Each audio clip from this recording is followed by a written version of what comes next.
Boa tarde a todos. Em nome da escola, direção, professores e alunos do curso técnico vitivinícola da Escola Profissional do Rodo, quero agradecer a presença do engenheiro Pedro Teixeira, o autor do projeto David, que vai nos falar um pouco sobre o percurso pré-empreendedor através da idealização e execução das famosas canetas feitas a partir das vides, do papel 100% ecológico e da sua participação no programa Minuto Verde. Este webinar insere-se no projeto de cidadania e desenvolvimento das turmas presentes aqui. Passo agora a palavra ao engenheiro Pedro Teixeira. Muito boa tarde e muito obrigado pelo convite e pelo interesse revelado por todos vocês e pelo elogio às já ditas famosas. Fico contente que estejam tão famosas essas esferográficas em videira. Nós, se calhar, íamos começar então, o que está previsto é começarmos a apresentar. Portanto, o meu nome é Pedro Teixeira e eu, em meados de 2012, iniciei um projeto que é o Projeto David. Ora, este projeto é um projeto que, como podemos ver, investigação e desenvolvimento em resíduos da vinha e da vinificação. Como é que surgiu esta ideia? Esta ideia surgiu porque quando eu vim viver para a Régua, vivia no Porto, vim viver para a Régua, precisamente no final de 2011, e uma das questões e por ser no final, era no tempo das podas, a questão foi o que é que vai ser feito a todas aquelas vides. Eu vivia numa aldeia rodeada de vinhas, o que é que se vai fazer àquelas vides? E a resposta foi, vão ser queimados. Ora, isso implica produção de dióxido de carbono. Ora, o dióxido de carbono, como todos nós sabemos, é o principal causador das alterações climáticas, que serão o grande desafio das novas gerações pós-pandemia. Para já, infelizmente, estamos nesta emergência da pandemia, mas anteriormente, portanto, em 2019, aquilo que a urgência a nível mundial era a emergência climática devido precisamente às emissões de CO2 e às alterações climáticas. Vamos caracterizar o autor vinheteiro, informação que vocês certamente já conhecerão. Portanto, o autor vinheteiro tem aproximadamente 45.000 hectares de vinha e todos os anos é necessário fazer as podas. Ora, dessas podas, nós fizemos os cálculos e resultam 100.000 toneladas de resíduos das podas das vinhas. Toda a gente conhece e os alunos de viticultura certamente que estão familiarizados. Qual é o problema? O problema é que a questão é o que é que se faz a estes resíduos? É necessário limpar as vinhas e tipicamente o que acontece é que ou é queimado ou é decomposto. Deixado de compor no solo, triturado, deixado de compor no solo. Em qualquer dos casos, o carbono existente nestes resíduos vai se converter em dióxido de carbono, que é o tal grande problema ambiental dos nossos dias e que as próximas gerações terão, infelizmente, de resolver. E nós fizemos os cálculos e chegamos à conclusão de que a queima ou decomposição destes resíduos resulta em 200.000 toneladas de dióxido de carbono, o que equivale a 100 automóveis circulares em ano. Isto só na região do Douro. Ora, se nós pensarmos que o Douro representa um quinto do setor vitivinícola em Portugal, nós só em Portugal estamos a falar de 1 milhão de toneladas de dióxido de carbono, que é uma coisa brutal. Teoricamente, isto seria o chamado dióxido de carbono neutro. Porquê? Porque as vinhas, para crescerem, o que é que fazem? Absorvem, como vocês sabem, para produzir a fotossíntese, absorvem carbono e, através da fotossíntese, sintetizam o carbono para formar precisamente as vides e toda a sua composição. Portanto, no fundo, o carbono que existe numa vida é carbono que foi recolhido da atmosfera e, portanto, teoricamente, fazia parte do ciclo natural do carbono e não tinha impacto ambiental nenhum. O problema é exatamente este que estamos a ver no ecrã, é que a nossa atmosfera já tem um excesso de dióxido de carbono devido à utilização dos combustíveis fósseis, que se iniciou na época pós-Revolução Industrial. Não é? A Revolução Industrial veio-nos trazer concentrações de dióxido de carbono que estão a gerar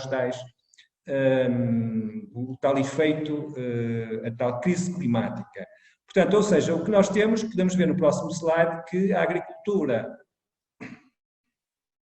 tradicionalmente, o modelo que temos é este. Nós temos, por um lado, vimos aqui estas chaminés, que são as fábricas que produzem CO2 para a atmosfera, este é absorvido das culturas, os resíduos vai dar origem a carbono, que é este C aqui que vimos no esquema, e depois a queima ou decomposição destes resíduos, o que é que vai fazer? Vai devolver este carbono outra vez à atmosfera. Ou seja, as vinhas fizeram aqui um trabalho notável de retirar dióxido de carbono da atmosfera, que é o que nós necessitamos, mas depois nós deixamos ou devolvemos esse dióxido de carbono à atmosfera e, portanto, estamos a perder todo o trabalho, todo o esforço feito pelas vinhas. Podemos ver, aquilo que nós propomos para resolver esta questão é abrir este ciclo e evitar que o carbono que as culturas tiveram o trabalho de preservar na forma de matéria orgânica, se em vez de queimarmos ou decompusermos, fizermos a valorização tecnológica desses resíduos, nós vamos ter duas coisas muito interessantes. Por um lado, vamos preservar o carbono, ou seja, se nós produzirmos uma esferográfica, o carbono que está aqui vai se manter aqui e não na atmosfera. Se a vide correspondente for queimada, transforma-se imediatamente em dióxido de carbono. Se produzirmos uma esferográfica, estarmos a conservar o carbono e evitando que ele vá para a atmosfera. Uma outra vantagem, para além da preservação de carbono, é que estes produtos são biodegradáveis e, portanto, entramos aqui noutra questão, que é a questão dos plásticos e do problema de produzirmos lixo não com longo período de biodegradação, que faz com que o lixo se acumule de forma... O lixo, nós tipicamente achamos que quando colocamos uma embalagem no lixo, o lixo desapareceu. O problema é que não desaparece. O lixo vai para os aterros sanitários e vai se acumular nos aterros sanitários. Com o crescimento da população vai haver um ponto em que nós não vamos ter mais espaço para colocar. Ora, se tivermos produtos biodegradáveis, o que é que pode acontecer? Nós vamos, em vez de ter aterros sanitários, que são um grande problema ambiental, podemos ter centrais de biocompostagem que vão transformar estes resíduos em composto orgânico, que vai ser novamente devolvido aos solos, portanto, enriquecendo os solos, que por sua vez vai alimentar novamente as videiras, que por sua vez vai dar novamente origem a novos resíduos, a partir dos quais nós podemos produzir novos produtos. Ou seja, nós temos aqui um sistema em que não há perdas e não há lixo de longa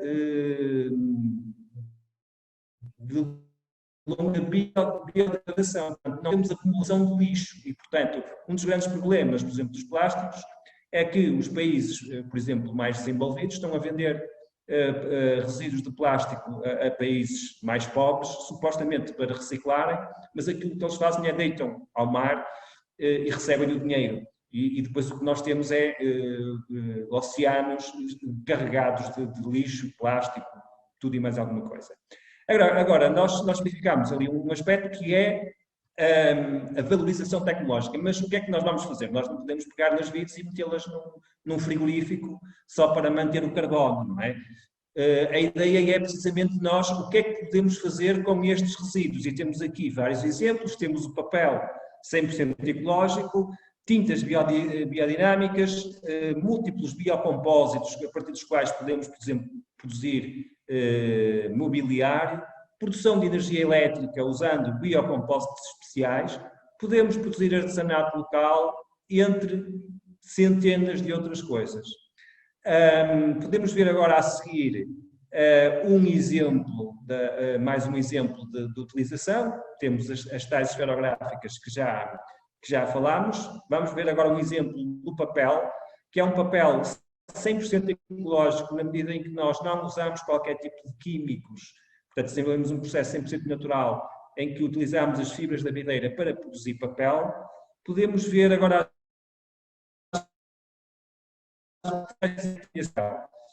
este papel, além da redução das emissões de CO2 e metano, CH4, sempre carbono, podemos ver que existe sempre átomos de carbono envolvidos, pelo modelo que já explicámos.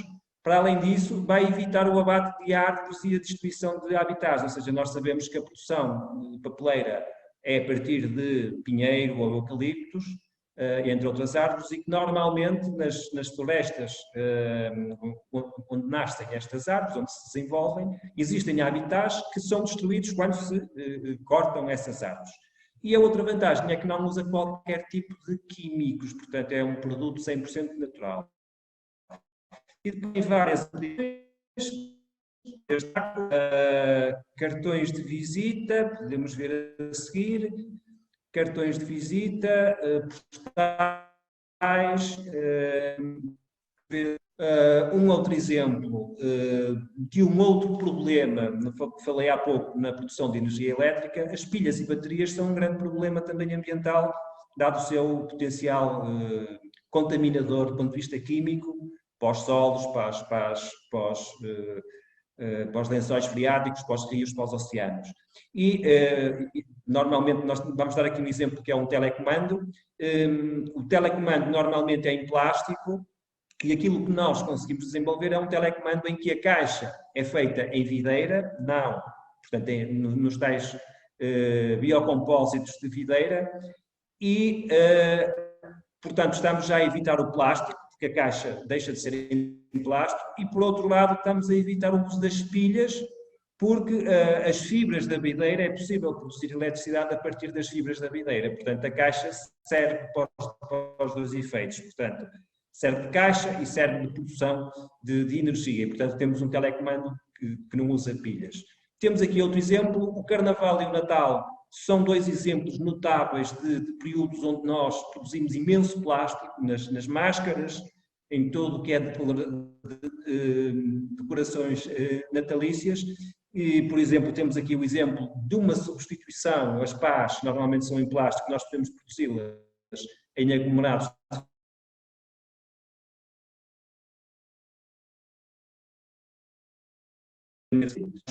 vários exemplos de acessórios de Natal. Tudo isto é feito com aglomerados de fibra de videira, podemos ver mais, há mais e mais a seguir também. Portanto, há todo o tipo de decorações natalícias que podem ser produzidas a partir destas fibras. Temos aqui a seguir mais e há muitos mais, portanto, produzimos estrelas de todo o tipo. Qual é a vantagem, quer das máscaras, quer das decorações natalícias? É que tipicamente são em plástico e, como nós podemos ver, tipicamente têm purpurinas. Ora bem, qual é o problema das purpurinas? As purpurinas também são microplásticos. Então, o que é que nós pensamos? No Douro, os solos do Douro são ricos num mineral chamado mica, que dá exatamente mica dourada. E ela pode ser usada como purpurina, sendo um material natural, e portanto estamos a evitar e rapidamente chegam aos rios e oceanos, e por isso é que existem tantos microplásticos nos nossos oceanos.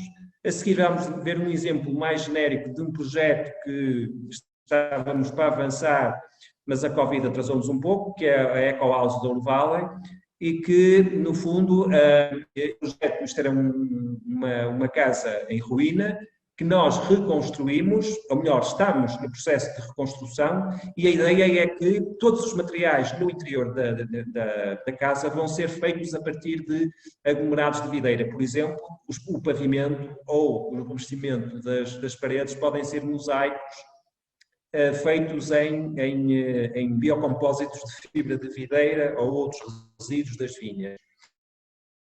das vantagens, como vimos há um bocado, se é possível produzir eletricidade, então nós podemos ter uma casa cujos mosaicos, para além de serem isolantes térmicos, podem produzir energia. Portanto, nós teríamos uma casa em que não é necessário ligar os equipamentos a uma fonte de energia exterior, porque a própria casa iria produzir energia. Uma das aplicações possíveis para esta tecnologia é uma mesa em que é feito com aglomerado de fibra de videira e podemos ver que o candeeiro está ligado à mesa, está ligado, assim como a luzinha mais embaixo, e tudo isto está a ser produzido a partir das fibras de videira, e, portanto, não é necessário estar a ligar cabos às nossas tomadas, e quem diz um candeeiro diz um computador, um portátil, etc. Portanto, isto é uma área que estamos a explorar, a produção de mobiliário autoenergético. Nós, o que é o conceito geral desta Eco-House da Urbanity? Temos mobiliário autoenergético e casas autoenergéticas, para além de todos os materiais, desde mobiliário genérico às esferográficas, aos telecomandos, ou seja, tudo o que existir dentro dessa casa será feito a partir de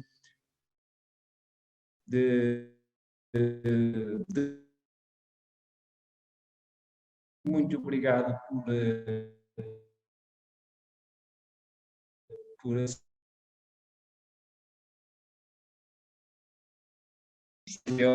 ter um que é um dos exemplos das esferográficas que eu depois irei seguir de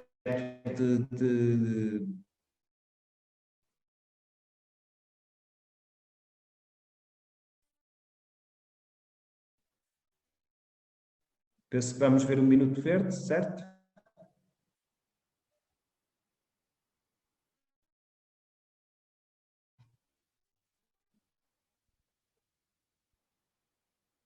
Espero que gostem.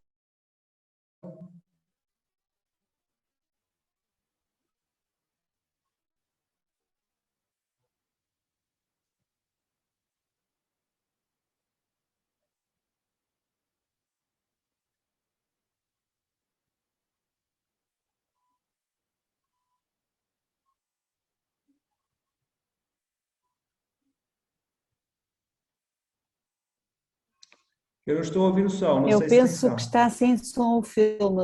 Fernanda, tens que ativar o som do filme. Para mim também não me está a dar com som e também está muito lento, doutora.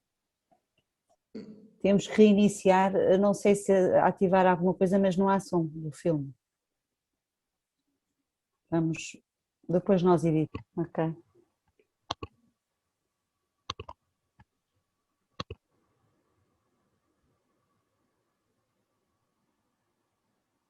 Mas está sem som não é mesmo? Continuamos sem som, Fernanda.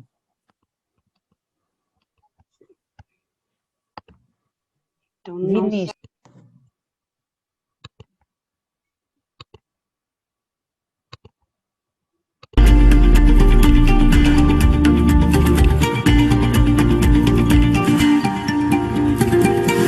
Agora tens que partilhar. Tens que partilhar. Ai, valha-me Deus, então, mas... Espera, Tem que partilhar o vídeo. Só estávamos a ouvir, só estávamos a ouvir. Tu. Eu sei o problema. Deixa-me parar outra vez. Pois Só um bocadinho. A senhora deixou esta parte aqui a gravar? Era esta parte para ser gravada? Agora é que pôs a gravar. É para Agora pôs a gravar. Nós depois cortamos esta parte. Ok. Tem que ser editado. Isso depois vai ser o make-off.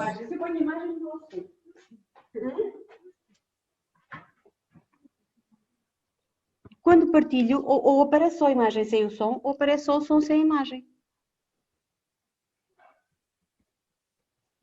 Ah, valha-me Deus. Ou seja, você está a gravar agora, está a gravar esta parte. Isto faz mal, depois cortamos. Algo que muitas vezes nós associamos à criação de riqueza. Portanto, um empreendedor é alguém que quer ficar muito rico. E eu nunca tive essa perspectiva, eu tive sempre uma perspectiva de ser empreendedor no sentido de ser autónomo na concretização de ideias que eventualmente possam fazer com que o nosso mundo seja um pouco melhor. E este projeto enquadra-se precisamente no âmbito daquilo que é a emergência climática e que vocês, a geração futura, os homens de amanhã, infelizmente, terão como o grande desafio que terão que combater. Infelizmente, um dos princípios fundamentais que me guiou neste percurso já desde os 16, 17 anos, é precisamente perceber que a minha geração e as gerações paralelas estiveram muito mais preocupadas com essa questão do dinheiro, de produzir dinheiro, do que acrescentar valor ao mundo ou tornar o mundo um bocadinho melhor. E esse caminho, muito guiado pelo modelo da Revolução Industrial, fez com que o mundo em que eu nasci quando era criança era muito mais bonito do que aquele que vocês, infelizmente, vivem atualmente. Por exemplo, nós podíamos, qualquer rio que víssemos, nós podíamos mergulhar no rio, não havia dúvidas. Qualquer montanha que tivéssemos, os nossos pais não estavam com preocupações se íamos encontrar seringas ou outro tipo de lixo. No mar, nós não tínhamos o problema, quando muito teríamos algas, até brincávamos com elas. Hoje, o que encontramos nas praias, por exemplo, é recipientes em plástico e todo o tipo de lixo. Portanto, é um mundo muito diferente que as nossas gerações, infelizmente, vos deixaram. Digamos, é um legado. Nós tivemos o prazer de viver no mundo, tivemos o privilégio de viver no mundo que vocês, infelizmente, não encontraram. E foi precisamente as nossas gerações que não tiveram esse cuidado de pensar num mundo melhor. E o meu percurso de empreendedor passou sempre um bocadinho por aí, quer dizer, eu sinto que sou obrigado, tenho essa responsabilidade de pelo menos apontar caminhos para que vocês, as novas gerações, possam ter um mundo um bocadinho melhor.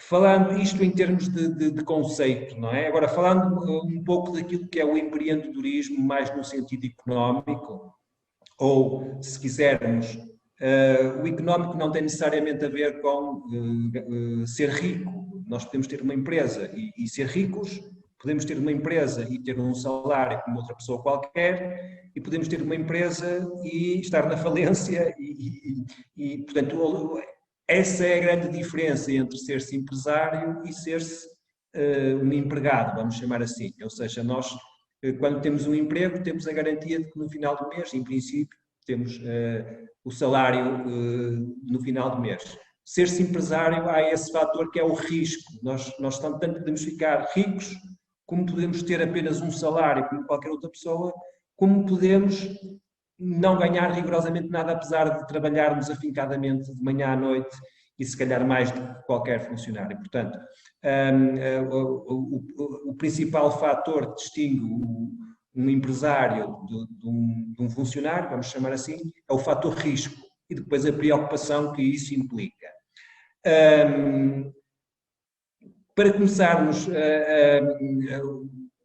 como é que se começa a ser empreendedor ou como é que tudo isto nasce? Tudo isto nasce a partir de uma ideia. As ideias podem não têm necessariamente que ser novas, não é? Eu posso ter uma ideia de criar um café, ou posso ter uma ideia de desenvolver um produto completamente novo, como foi o caso das nossas esferográficas. Em qualquer dos casos, nós temos uma coisa muito importante, que é o planeamento do negócio. Isso é absolutamente fundamental. Nós temos que perceber se aquela ideia, portanto, ter uma boa ideia não é necessariamente igual a ter um bom negócio. Portanto, há todo um percurso que é preciso fazer para se transformar uma boa ideia num bom negócio.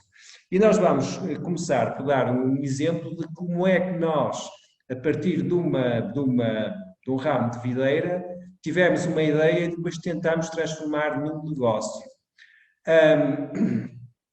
nós começamos por, ao olhar para a videira, começámos a perceber que uma das utilizações possíveis, o formato da videira era muito parecido com uma esferográfica, ainda que havia aqui zonas com umas curvas, mas, por outro lado, podia ser engraçado ter uma esferográfica o mais parecido possível com uma videira.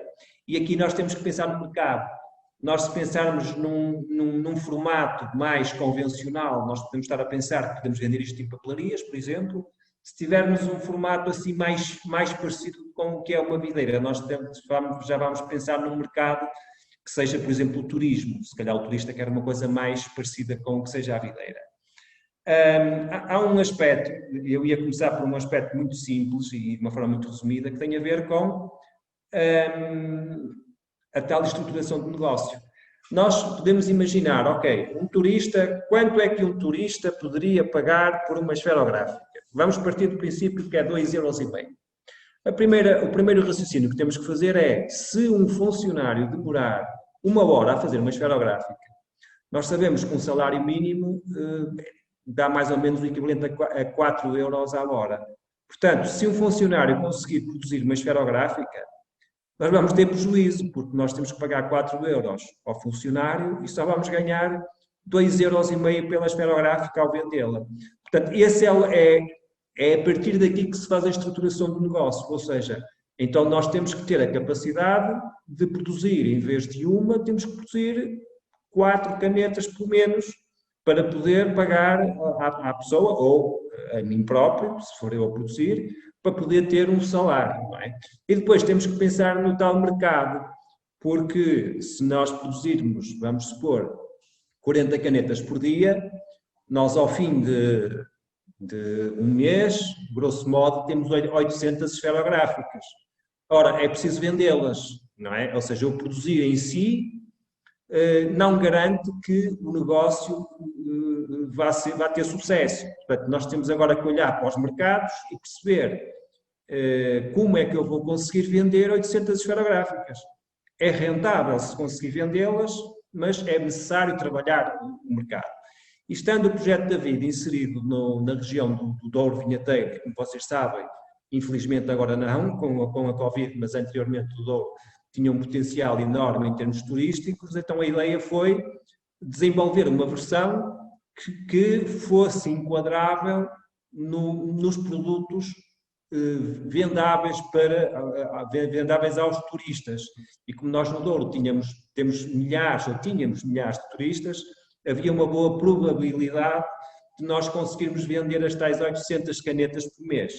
E, portanto, todo este raciocínio que vos estou a falar tem a ver precisamente com a distância entre ter uma boa ideia e ter um bom negócio. Portanto, porque eu, se produzir a esferográfica for uma boa ideia, mas depois só conseguir produzir uma por hora, vai ser um mau negócio, vai dar prejuízo.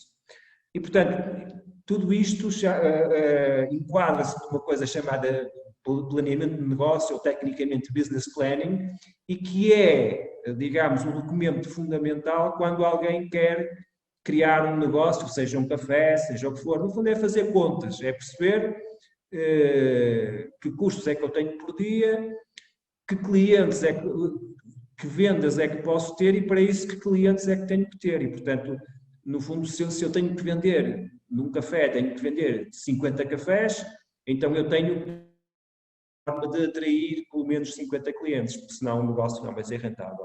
Portanto, e tudo isto é a estruturação que leva uma ideia a um negócio.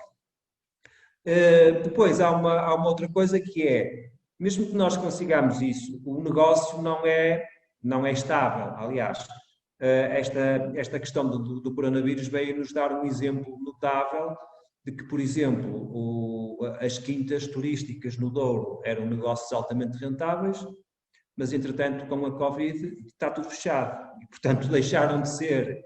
Portanto, aquilo que era um negócio rentável numa determinada altura deixou de ser um negócio rentável devido a uma circunstância extraordinária. Mas o mesmo pode acontecer, por exemplo, com um café em que ao lado abre uma pastelaria ou um outro café um bocadinho mais moderno E, portanto, o negócio não é uma coisa estática, nós temos que estar sempre a perceber o que é que se está a passar à nossa volta e reagir para conseguir manter o negócio rentável. E foi nesse sentido que as nossas esferográficas foram evoluindo. E eu vou dar aqui um exemplo muito rápido da evolução que nós tivemos. Nós começamos por fazer esferográficas com casca, porque para o turista parece mais real, é mais parecido com uma vide normal, mas depois percebemos isto, uma vide com casca vai tender a descascar e, portanto, a esferográfica ia tender a ficar com aparência de velha, não é? Com casca. Então chegámos à conclusão de que, mesmo invernizando, este problema ia acabar por acontecer. E, portanto, nós chegámos à conclusão de que, para ser um produto, digamos, com um mínimo de qualidade, nós tínhamos que descascar a vide. Depois temos outro problema, que é, nós inicialmente arranjámos umas cargas que eram pequeninas, mas que o fornecedor, entretanto, acabou. Então nós tivemos que arranjar outro tipo de cargas tipo BIC, e deparámos com um outro problema. Vocês podem ver que uma carga tipo BIC é uma coisa fininha e que tem, portanto, com 3 a caneta, tínhamos que arranjar uma broca de 3 milímetros, mas com este comprimento, um comprimento de 13, 14 centímetros. Ora, isso não existe no mercado. Ou podíamos mandar fazer uma broca, não é?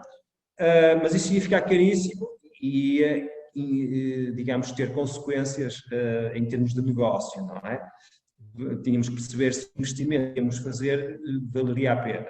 Então, aquilo que nós tivemos que fazer foi inventar, criar uma broca, e depois temos outro problema, que era um problema adicional, que é as curvas. Portanto, uma broca normal, como vocês sabem, é em aço, portanto, se fosse introduzida aqui, ia furar a vide e tínhamos a caneta estragada. E, portanto, nós desenvolvemos uma ferramenta que é capaz de fazer o furo da carga, por forma a que a carga se condicione mesmo em situações de curva. E depois tem que ter a capacidade de furar, porque se nós tivermos uma esferográfica em que use o nó a meio, não basta um simples ferrinho, porque aqui a meio nós temos lenho duro e, portanto, tem mesmo que furar. Portanto, todas estas pequenas questões técnicas parecem coisas básicas, mas são absolutamente fundamentais para planearmos a produção, para depois percebermos se o tal funcionário consegue produzir as 4 canetas por hora. Porque se não conseguir, deixamos de ter o negócio. Depois, nós, inicialmente, como não tínhamos esta broca, nós começámos por partir as esferográficas a meio. E depois, posteriormente, desenvolvemos essa broca e então criámos esta solução mais definitiva. Mas havia aqui um problema, é que nós começámos a chegar à conclusão de que algumas esferográficas, ao fim de algum tempo, deixavam de escrever. Porquê? Porque, se repararem, numa esferográfica convencional há sempre um furinho.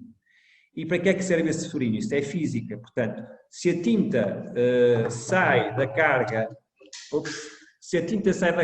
para a esfera da caneta quando estamos a escrever, significa que tem que entrar ar. Por isso é que as esferográficas têm todas um furinho.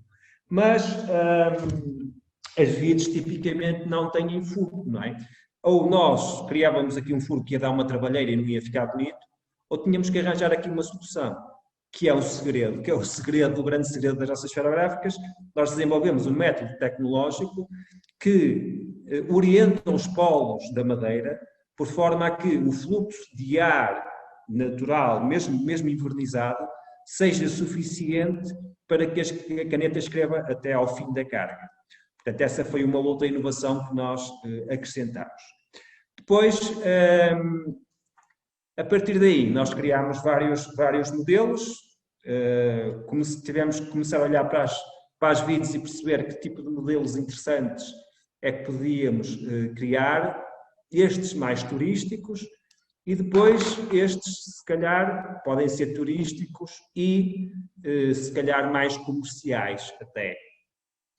Depois começou a surgir uma outra questão, entre muitas, mas é um percurso digamos, sintetizado, que é muitas pessoas dizem, pá, isto é muito engraçado para o turista que quer pôr isto pendurado lá em casa, mas o utilizador que quer ter a caneta no bolso, nós temos o bico que vai pintar o bolso. E então nós tivemos que desenvolver uma carga. Ora, isto é uma tarefa muito complexa, se nós pensarmos assim de uma forma simplista, porque nós temos que ter uma secção, portanto, tudo isto é feito em vidro, não é? Temos que ter vidros de uma determinada dimensão que consigam encaixar em vidros de uma dimensão inferior e que este encaixe seja o mais perfeito possível. Tudo isto começou por um método, digamos assim, artesanal e, portanto, o caminho que nós estamos a fazer agora é produzir de forma mais industrial, por forma a que, por exemplo, uma esferográfica destas possa ser possível de ser vendida em mercados ligados à sustentabilidade ambiental. Porque, como vimos naquele episódio do Minuto Verde, estas esferográficas têm grande vantagem do ponto de vista ambiental. Uma das características é que nós temos uma carga que continua a ser plástico, não é? Então, qual é a vantagem? Bom, a vantagem é que nós podemos recarregar esta carga. Portanto, ou seja, uma pessoa compra um pedaço de plástico uma vez na vida e depois pode usar o mesmo plástico o resto da vida, enquanto a caneta existir, porque nós conseguimos recarregar estas cargas. E depois, no final de vida, o que é que acontece? Nós podemos retirar o plástico, quando a caneta já estiver estragada, ou já não gostarmos do aspecto dela, podemos reciclar o plástico, isto vai para compostagem, que vai dar origem a composto, que vai para os solos, que vai alimentar novas videiras e que vai dar origem a uma nova esferográfica. Portanto, esta esferográfica, no seu ciclo fechado, vai voltar a dar origem a outra esferográfica, sem que estejamos a acumular lixo, a tal questão que falei portanto, dos aterros sanitários. Para concluir toda esta evolução, o ideal mesmo é nós não usarmos o plástico. E então nós, enfim, a Covid também nos atrasou um pouco, nós desenvolvemos uma esferográfica que é parecida às esferográficas que já vimos até agora, só que tem esta diferença que é a própria carga também é feita em videira. E, portanto, o único elemento que não é videira, mas que é biodegradável, é o bico. Depois temos ainda uma outra questão muito interessante, que é, e que mais uma vez estas cargas também são recarregáveis. Depois há outro aspecto muito interessante, que é, nós estamos a usar tinta convencional, mas nós podemos usar tintas desenvolvidas, quer a partir das uvas residuais, aqueles bagos que vão ficando quando se faz a vindima, que vão ficando no chão, ou aqueles cachos que estão demasiado danificados e que, portanto, se calhar não têm qualidade suficiente para ser vindimados e são deixados para trás. E essas uvas residuais, que em última análise não servem para nada, nós podemos produzir tintas a partir das cascas, assim como podemos produzir tintas a partir das cascas das cepas, ou podemos produzir tintas a partir das cascas das próprias vides. Como temos uma diversidade muito grande de castas, um dos nossos projetos seria, a partir de cada casta, nós conseguirmos uma tonalidade diferente. Depois nós podemos associar a isto uma outra coisa muito interessante, que é como eu falei há pouco na mica, mas nós temos um solo muito rico em muitos tipos de componentes, digamos assim, desde argilas, a mica, como já falei, etc, etc, que dão, o mix, a mistura entre estas tintas e as terras, vamos chamar assim, pode dar origem a toda uma paleta de cores. E um dos projetos muito interessantes que temos é nós termos, por exemplo, na ponte pedonal do Peso da Régua, jovens artistas, com telas feitas em papel de videira, até com a própria moldura em videira, a imitar um pouco o Paris, não é? Em que estão os artistas com pincéis feitos de videira, com tinta em videira, a fazer autorretratos ou retratos paisagísticos, usando exclusivamente os recursos os recursos do Douro, não é? Só para fazer uma última referência, enfim, havia aqui muito mais para falar, nós conseguimos juntar a emergência sanitária à emergência climática, estou a falar da Covid, porque uma das coisas muito interessantes dos nossos materiais, nós desenvolvemos uma tecnologia que permite dotar a superfície dos nossos produtos de alcalinidade. Ou seja, o que é a alcalinidade? Nós sabemos que a Organização Mundial de Saúde nos pede para lavar as mãos o mais frequentemente possível com sabão, por exemplo. O que é que tem o sabão de especial relativamente... O que é que tem o sabão de especial para nos desinfetar as mãos? Ora, o sabão é um elemento altamente alcalino, ou seja, tem um pH elevado, ou seja, é rico em hidroxilas. O que é que fazem as hidroxilas? Ou seja, são os iões OH-, não é? O que é que esses iões fazem? Esses iões, porque é que o sabão é eficaz? Esses iões destroem a proteína S, que está à volta do coronavírus, e é exatamente esse o efeito desinfetante que o sabão tem. E aquilo que nós conseguimos é criar na nossa superfície uma substância rica em hidroxilas e, portanto, como o coronavírus, há aqui um aspecto que é as hidroxilas são iões, são cargas móveis, vamos dizer assim, mas se tiverem um meio de mobilidade, esse meio de mobilidade tipicamente é água, não é? Nós sabemos que o coronavírus é transmitido a partir de gotículas. Ora, as gotículas são o quê? São água. E, portanto, ou seja, o coronavírus é transportado a partir de uma gotícula de água. A gotícula de água, ao chocar com a nossa esferográfica, vai criar um meio aquoso que vai atuar, vai dar mobilidade às hidroxilas que vão atacar a proteína S do coronavírus e, portanto, vai destruir o coronavírus. Portanto, dessa forma nós temos produtos que são imunes ao coronavírus. Se nós pensarmos que todo o mobiliário, o pavimento, tudo o que já falámos até agora pode ser feito em videira e que pode ter esta tecnologia, nós iríamos reduzir de forma drástica a possibilidade de contaminação do coronavírus, mesmo por aerossóis. Porquê? Porque o ar é um gás, o gás tem movimentos, por exemplo, numa sala de aula, tem movimentos mais ou menos aleatórios, que chocam, as partículas do ar chocam com o mobiliário, com as paredes, com os tetos, com o chão, e sempre o coronavírus tem sempre como suporte água. Nós sabemos que a atmosfera tem uma percentagem de vapor de água. E, portanto, se nós tivermos aqui uma determinada concentração de vírus, porque há alguém contaminado, mas sempre que há essa dispersão do ar, não há retorno de coronavírus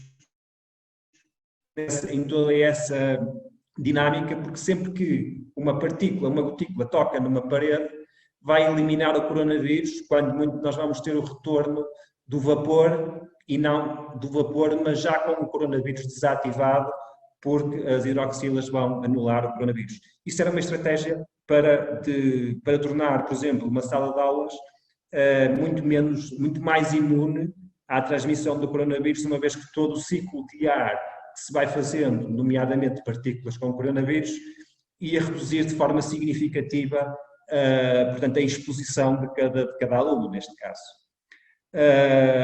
E pronto, e no fundo isto é como é que se partiu de uma VID, de uma ideia que, como disse, se não fizéssemos os tais cálculos, poderia não ser um bom negócio. Por exemplo, neste momento não é um bom negócio. Porquê? Porque não temos turismo. Ou seja, se o nosso mercado é o turismo e não há turismo devido ao coronavírus, nós estamos numa espécie de impasse. Por isso é que o nosso trabalho atualmente tem sido mais no sentido de, por um lado, industrializar o mais possível para podermos produzir, portanto, e fazer evoluir os processos de produção, os processos produtivos, e por outro lado, uma caneta com um aspecto mais comercial é passível de ser introduzido noutros mercados, como por exemplo, nós sabemos que Em 2019, pelo menos, havia grandes movimentos ligados à sustentabilidade ambiental. Depois o coronavírus, infelizmente, cortou um pouco esse ímpeto que todos tínhamos de tentar contribuir para um ambiente melhor, mas que, digamos, essa área do que é sites sobre venda de produtos sustentáveis pode ser uma alternativa à nossa venda de esferográficas para o turismo, sendo que são canetas completamente diferentes. Um turista vai preferir uma caneta assim, enquanto que uma pessoa que quer usar no dia-a-dia vai preferir uma caneta assim. Portanto, esta segmentação de produtos é exatamente o tal trabalho de business planning que eu falei há um bocado, ou de planeamento de negócios, que tem que ser feito continuamente para que nós possamos manter o nosso negócio minimamente rentável. Pedro, muito obrigada. Nós temos mesmo que terminar. Não sei se quer, só mesmo para concluir, depois temos o Dinis que vai fazer a conclusão do webinar, mas pedia-lhe mesmo para ser breve, por favor, está bem? Não, era só mesmo para dizer que... Se alguém quiser pôr alguma dúvida, depois pode colocar. É só mesmo para dizer que o grande desafio que as novas gerações vão ter, infelizmente, e que a culpa é nossa, das nossas gerações, e nós temos a obrigação de apontar caminhos, e portanto, isto nós estamos aqui, eu pelo menos estou a tentar apontar caminhos para que vocês, se quiserem, eventualmente, não é? Nós não damos ordens, mas que possam conseguir vir a resolver os problemas ambientais, porque nós neste momento estamos muito focados nos problemas sanitários, mas daqui a um ano ou dois os problemas ambientais vão ser brutais. E muito portanto, obrigada. E desejo uma boa sorte a todos e que sejam felizes. Muito obrigada. Dinis, para concluir, se faz favor. Sim. Agradecemos a presença e a participação de todos e, sobretudo, os esclarecimentos prestados pelo engenheiro Pedro Teixeira, que, de uma forma simples e clara, abordou um tema tão importante como a gestão dos resíduos da vinha de forma sustentável. Este webinar servirá para que, no futuro, se optem por formas de reciclagem e de reutilização mais sustentáveis para o meio ambiente. Convictos também de que o nosso projeto de cidadania e desenvolvimento ficou muito mais rico para esta sessão. Muito obrigado.